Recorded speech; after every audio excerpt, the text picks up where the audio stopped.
लागै छै सब गोटे के। काल्हि वाला पहला वीडियो में अहाँ सबके कमेंट देख के मन खुश भ गेल। कुछ लोग के मैसेज भी आयल कि ओहिमे एगो हमें शब्द हिंदी के यूज कर लिए, आई की जगह आज यूज कर लिए। ओहिमे दू बात छै, एक तो बोलचाल के भाषा में मैथिली बहुत पीछे रह गेलै। ठीक है, हमरे आर के अहीं अपने आर के घर में देखे होबे, जे नया बच्चा आवे छ सबके सब हिंदी बहुत सारा लोग। ठीक है, बहुत कम्मे लोग होइ छै, बहुत कम्मे परिवार एहन बचला है जहाँ पर खाली मैथिली में बात होइ छै, तो वह हमरो बोलचाल के भाषा में आबि गेल। लेकिन एक चीज और गौर कर लिए कि एकर दोसर फायदा छै। मतलब ई चैनल बनवे के पीछे हमर जे मोटिव रहे, फिर हम अंग्रेजी यूज कर लिए, जे हमर नेत रहे उ नेत ई रहे कि मैथिली के प्रचार होय।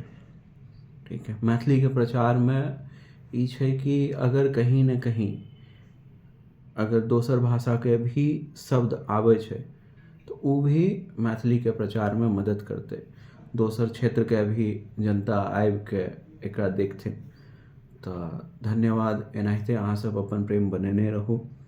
हाँ, अभी पहला वीडियो बाकी छै, ओहि पर हम काम कऽ रहल छियै। जल्दी से ही पहला वीडियो जाहिमे हमे मिथिला के बात करबै, ओहिमे राजा जनक के समय से जे मिथिला रहे, राजा जनक के समय जे मिथिला रहे, उ मिथिला के चर्चा करबै।